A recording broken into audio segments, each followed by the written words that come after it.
today we are on to number 9 of the bonus material, and this is dealing with the topic of I know he's looked at gay porn and other strange porn.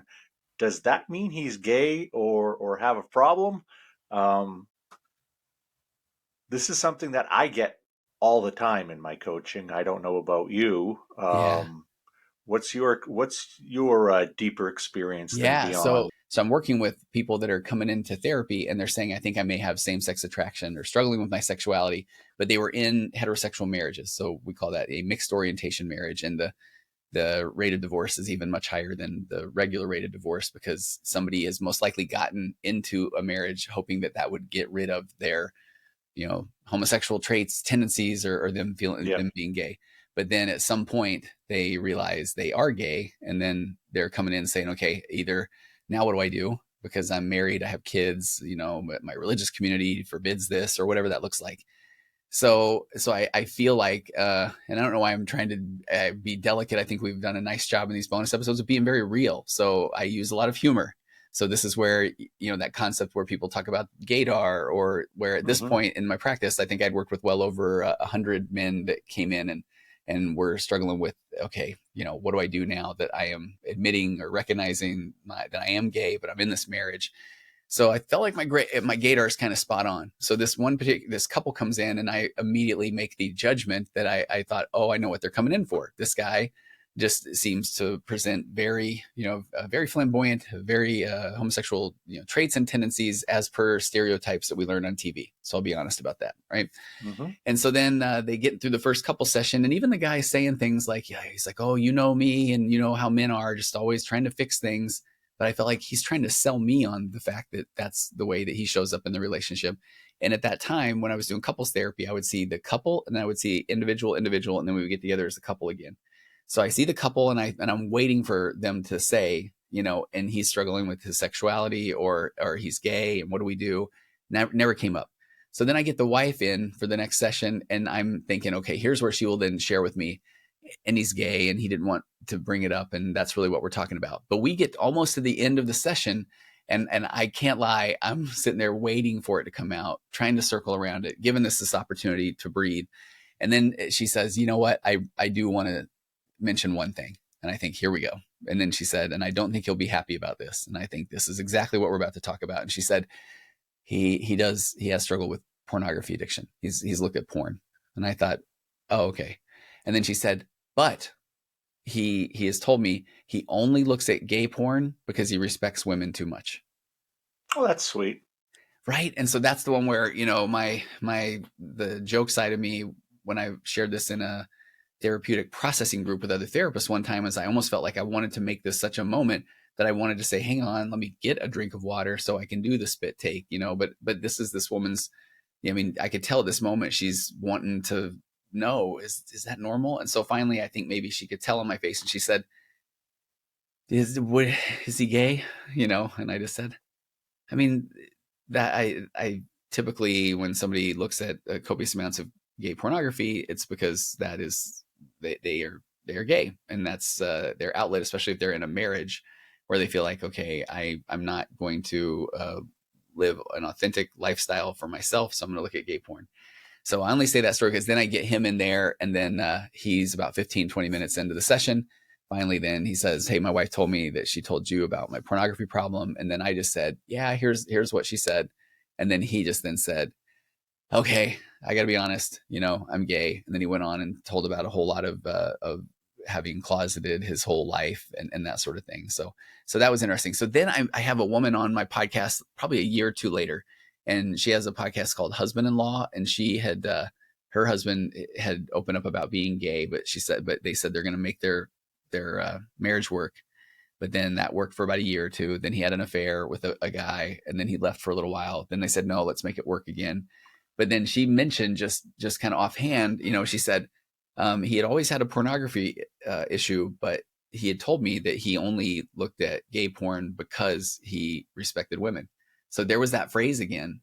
And then I just thought, oh man, so I wonder how common that is. And then I ended up getting several emails from that podcast episode of people then Hmm. saying, oh, that's what my husband has said. Is that normal?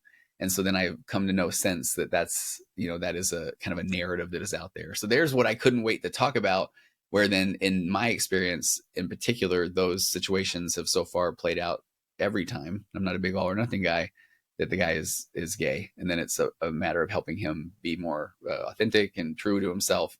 And then those relationships often don't continue. So that's all I have to say. I will now defer to you. What are your thoughts? Um, well, we talked about, not just gay porn, but other porn, and Uh-huh. does that mean anything? I'll tell you the one thing that I keep hearing, and then I'll share my theory behind it, is Okay. not that I don't get very many straight men talking about looking at gay porn. Mm-hmm. And if I honestly go back and look at my use of pornography, there wasn't a lot, uh, or really any that I can recall of traditional gay pornography. Mm-hmm. I find what I watched a bit of, but even more interestingly, what almost all of my straight male clients watch is, and I don't want to get this necessarily wrong, but I believe it's pre-op transgender porn, which I think is the term. Maybe I'm wrong, but Oh, basically, you know, guys who guys who have great boobs or girls who yes. have Yeah. great wieners. I don't know what you want Yeah. to call them. Yeah. Um, but this transgender, transsexual, and again, I'm gonna get the names wrong, and I Mm. apologize. It's ignorance, not anger.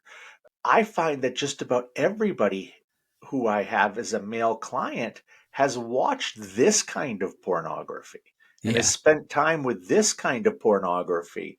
And my theory behind that is that it is perhaps dipping your toe into Mm. the sexually um, not straight ahead heterosexuality, but not fully doing a cannonball into the deep end of the pool of homosexual pornography. Like it's an appetizer. It allows you just to try it without, but immediately you can look away to the parts you're Yeah, used to. I see what you're saying. Yeah, yeah, yeah. No, it's like I have. It's funny. Yeah, I think it is the transsexual. Man, this is the part where we don't know what we're talking about. So Yeah, forgive us. But where yeah, you're right. I've had clients talk about that, and I've never looked at it. Is that they're like, I'm gonna check this out, but the person does have they have breasts. yeah. So I'm not, that isn't this is an interesting thing because this is going to either sound like I absolutely don't know what I'm talking about, but I can just say from an anecdotal experience over 17 years as a therapist and a couple, I believe based on my experience that when somebody, I think it was the Kinsey scale that talked about, the scale of homosexuality, which I think has been Hmm. debunked since, but it was the concept of where everyone, it's from heterosexual to homosexual, and then there's the bisexual in between. But I have found often that there are men in my practice that either almost have like this visceral negative reaction to homosexual pornography, or even the people that are saying, okay, I'm okay with um, it sounds funny to say I'm okay with people being homosexual, but I don't want to hear about their sexual exploits, or I've had therapists talk about that. And then there are other people that I have in my office that say, how everybody thinks about what it would be like to be with another, like the guys, Yeah, a guy. And that's where, again, being completely authentic as myself, I haven't, that isn't something that I think right. about. But then I feel like, well, this isn't a me thing in therapy to say, I mean, actually, I haven't, but because if that's that person's experience, and I feel like as a therapist, that's for my opportunity to explore a little bit more, because I think that just so far, my experience over the years has been, I think that person is struggling with their sexuality. And it does make me think of another client a long time ago that we were really not making a lot of progress in his turning away from pornography as a coping mechanism. And then at one point, I really was just looking for things to talk about in a session. And I had done a training where it was talking about identifying the type of pornography being viewed. And I had just mentioned it. And I just had somebody that had opened up about, some like the bestiality or those kind of things. Hmm. So I was just throwing a flyer out there, and I said, so tell me more about what kind. And I said, I've had people open up about this, or even bestiality. And he was like, "Oh my gosh, no, I can't even believe you bring that up. Of course not." And then he just said, just like he said, like everybody, male, female, male, male, and that's where I was like, "Oh, okay." Again, it wasn't my job to say, actually, I don't think everyone does. So then tell me about that. And then it ended up, we learned a little bit more about that. Then he said, "Yeah, I have had a couple of homosexual experiences. I'm married. I am the low desire partner in my relationship." And so then we went on to do quite a deep dive into the fact that he actually felt more aligned with being homosexual than heterosexual, but felt like he wasn't allowed to be. When you have a client who discovers their sexuality, um, do you think that the pornography plays any role in determining their sexuality? I've had that question. I've always said no. I I'm don't a think no. so. Yeah. Yeah. But I've had wives say, wives ask that question Yeah. if, was he straight, then he watched a lot of this Totally. and became gay. Yeah. And I always say, well, if that's the absolute truth, I probably should have been turned into a bisexual. I actually had a situation recently where it was a person in their early 20s that had brought a parent into therapy because the parent said, "I would love to weigh in because maybe your therapist doesn't understand you the way I do," which I always love that question or that concept.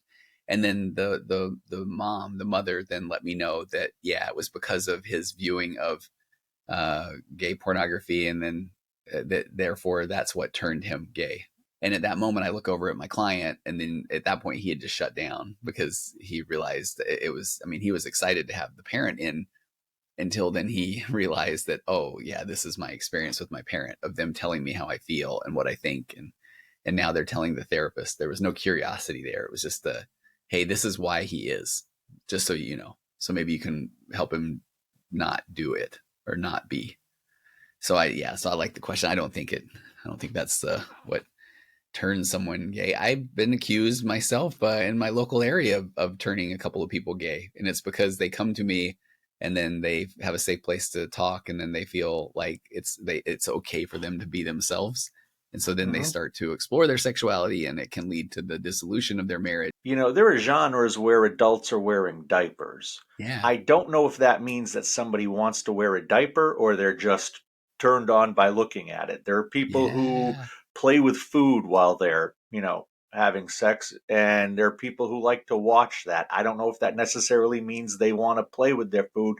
Do you right. think there is always, moving this away from gay pornography or trans pornography, when you get into some of these specific genres, do you lean into that every genre means something, or do you lean more into there's a big menu of them on the left side of the page and they just get bored and they're clicking around? What do you I, think is I the I dig your questions. They're so good because I'm more in that camp of um it's that concept. He's like Harvard psychologist or neurologist that talked about the Coolidge effect. I know we've talked about that on maybe another episode where if you're just continually looking at porn, then it's zapping your dopamine neuroreceptors, and so then you need more and more to get the same hit.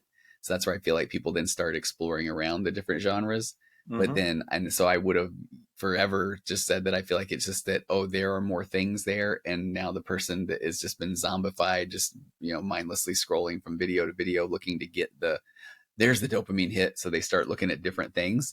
I think there's the addicted user and the non-addicted user. Mm, And I think the addicted user, you could throw anything at them yeah, I and it gotcha. really doesn't matter.